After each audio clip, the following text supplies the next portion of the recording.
Good morning, જય માતાજી, જય શ્રી કૃષ્ણ, સીતારામ. કેમ છો બધાય? મજામાં? શું કહે આપણા સબસ્ક્રાઈબરો? તો જો આપણે રોજનું રૂટીન કામ કરીને વૈસી કામ નવરા થયા છે, નાહી ધોઈને જો કપડાં પણ ધોવાઈ ગયા અને પાણી આવ્યું છે તો જો ટાંકો પણ થયેલો છે તો કપડાં ધોવાઈ ગયા ને તીપસ પાણી આવ્યું તો ટાંકો ચલી ગયો.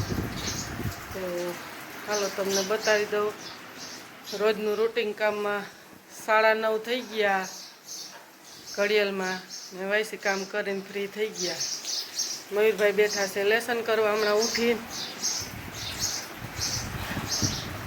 તો શું હાલે તો ખાસ કરીને તમને બતાવવું આજે કે આપણે રેસીપી ઓમ નથી બનાવી. સાંજે ખાટિયા ઢોકળા નાથો નાખ્યો છે આપણે. જો કે હમણાં આગળ રેસીપી તો બતાવી છે પણ સાંજે બહુ વરસાદ સારો આવ્યો તો ઈચ્છા થઈ ગઈ તો મેં કીધું હાલો આથો નાખીએ. તો જોડાઈ રહેજો કેવો કાથો આવ્યો છે. આજે આપણે ખાટિયા ઢોકળા બનાવવાના છે. જો કે બીજા ઢોકળાનું તો કોઈ આપણને મહત્ત્વ ન રહે, ખાટિયા ઢોકળા જ વધારે ભાવે. વરસાદ વરસે એટલે એમ થાય કે ખાટિયા ઢોકળા બનાવીએ. તો સાંજે મેં આવ્યો 1-1.5 કલાક એક ધારે વેરવો તો સાંજે વળી સાસ હતી તો મેં કીધું હાલો આથો નાખી દઉં. જોડાઈ રહેજો, હાલો બતાવી દઈ કેવો કાથો આવ્યો છે. જય માતાજી, જોડાઈ રહેજો. જો એક તો હવાનું પોતું સુકાય નહીં, પોતા કરીને આઈસી કામ કરીને હાવ ફ્રી થયા. જો ટાંકો સહેલો છે તો હજી નેવા સુવે છે, ઉપરથી પાણી આવે છે. હમણાં જો ટેન્ડોરીનો વેલોય પણ ફૂટ્યો છે સારો. ઉનાળામાં બહુ કાંઈ કરી પણ ન ફૂટ્યો તો હવે અત્યારે ફૂટ્યો છે મેં વેઠો એટલે. તો જો મયુરભાઈ છોકરા લઈને બેઠા છે ઉમરામાં, લેસન કરે છે અને જો પોતા કરીને વાયસી કામ કરીને નવરા થઈ ગયા. તો હાલો આગળ જોડાઈ રહેજો, આપણે બતાવીએ કાથો આવ્યો કે નથી આવ્યો, એ કેવો કાથો આવ્યો. તો ખાસ કરીને કમેન્ટ કરીને કહેજો કે આપણે આથો કેવો આવ્યો છે. તો જો આથો આવ્યો છે એકદમ ચાઈ સુધી હતો. એ તો બેકવાર ફેરવું એમાં ઉતરી ગયો છે. જો ધાણા ભાજી લઈ લીધી, મરચાં, આદુ ને લીંબુ એ બધું પડ્યું છે ઘરમાં. તો ખાસ કરીને જોડાઈ રહેજો. જોડે 2-3 હિંગા આવે અત્યારે ચોમાસામાં. શિયાળો આવશે પછી મસ્ત આવશે. તો હાલો જોડાઈ રહેજો. ધોઈને છાપ કરીને હવે મિક્સરમાં બધું પીલી નાખીએ, મરચાં, આદુ. તો જોડાઈ રહેજો. હાલો લસણ ફોલી લઈ. આપણે એમાં શું મરી મસાલો નાખ્યો એ તમને બતાવી દઈએ. તેલ નાખ્યું છે 3 પાવરા, હિંગ નાખી છે અને આ જીરું નાખ્યું છે આખું, અને લસણનો પેસ્ટ, આદુ મરચાંની પેસ્ટ, અને આ ઝીણી ઝીણી કટકી છે એ ધાણા ભાજી આવી મોંઘી છે તો એનો ઉપયોગ કરી લીધો. ડીંડલા કૂણા કૂણા હતા ને એને સુધારીને નાખ્યા. જોકે એને ખાંડીએ ને તો સાલોતરા થઈ જાય પણ એની સુગંધ આવે મસ્ત. તો ઝીણી ઝીણી સુધારીને પણ આપણે એ પણ નાખીશ. અને થોડુંક નિમક નાખ્યું એક થોડુંક, અથવા સાંજે 2 ચમચી નાખી હતી. મેં કીધું મોરું લાગે તો એટલે મેં જરી અડધી ચમચી પાછી નાખી છે.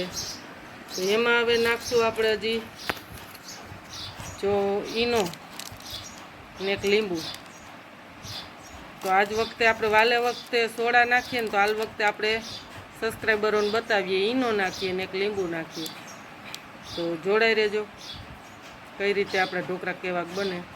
ઈનો પણ એક નાખ્યો ને એક લીંબુ નાખ્યું. તો હવે હલાવી નાખીએ અને પછી હાલો થાળી મૂકીએ.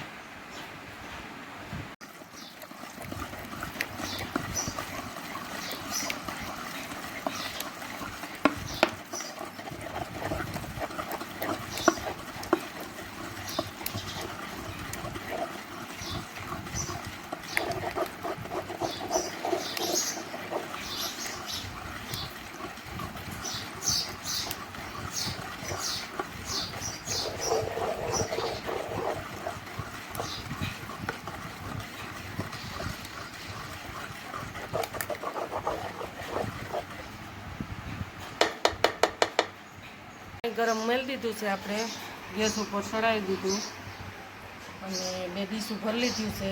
આ રીતનું તેલ લગાવ્યું આપણે આ પીસીએથી, એટલે જો કે બહુ હાથે ખરાબ ન થાય અને બહુ મજા આવે.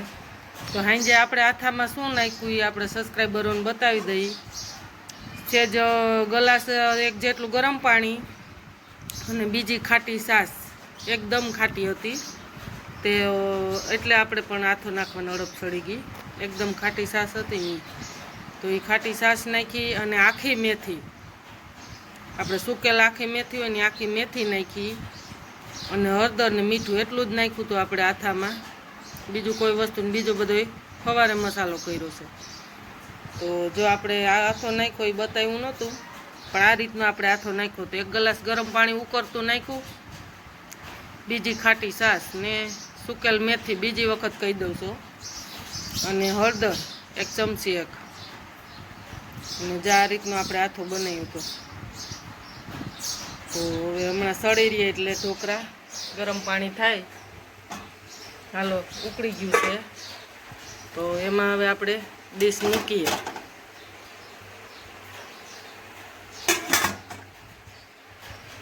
તો 10 થી 12 મિનિટ સુધી તો સળવા જ દેવાના.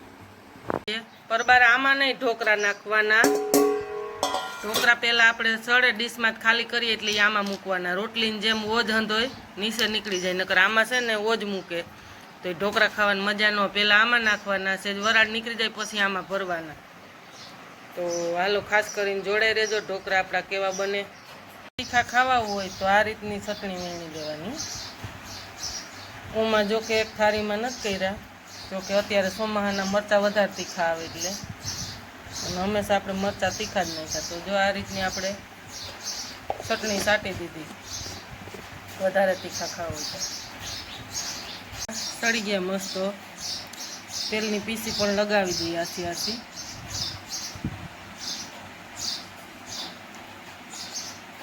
તો જો આ રીતના આપણા ઢોકળા છે તૈયાર. જો હમણાં ઠરે જરાક વરાળ નીકળે પછી ઢેપલી કરીને બતાવીએ. ચાલો આપણે ઢેપલી કરી લીધી છે તો હવે તમને બતાવીએ આગળ. જો આ રીતના પોલા થાય.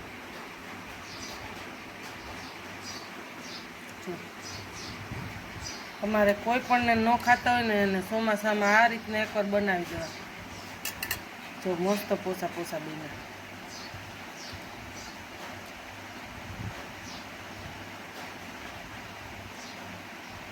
જો મેથી પણ આપણે નાખી આથામાં, એ પણ મેથી મસ્ત દેખાય, બહુ સરસ સુગંધ આવે. હવે આને આપણે ટેસ્ટ કરીએ.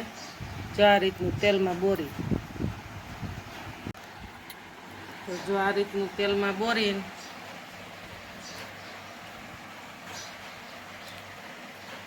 મસ્તીને તમારે કોઈ પણ ન ખાતા, આપણે ચટણીની પડીકી લીધી છે કેમ તૈયાર બનાવવાની બરોબર. આપણે તેલની ચટણીની કોઈ જરૂર નહીં, આપણને આ ખાટિયા ઢોકળા આથો નાખેલ હોય ને તેલ સાથે જ ભાવે, સિંગ તેલ સાથે. એટલે આપણે કાંઈ ચટણીની જરૂર નહીં, વઘારવાની જરૂર નહીં, આપણને આ જ રીતના ભાવે. ગરમે ગરમ બનતા જાય, સળતા જાય અને તેલ સાથે ખાવાના. પછી હાવ ઠંડા હોય ને તો એ વગર વઘારે એમનેમ કોરે કોરા, તેલની જરૂર પણ ન પડે, ત્યારે એમનેમ સાયરે ભળે ને એમનેમ પડે.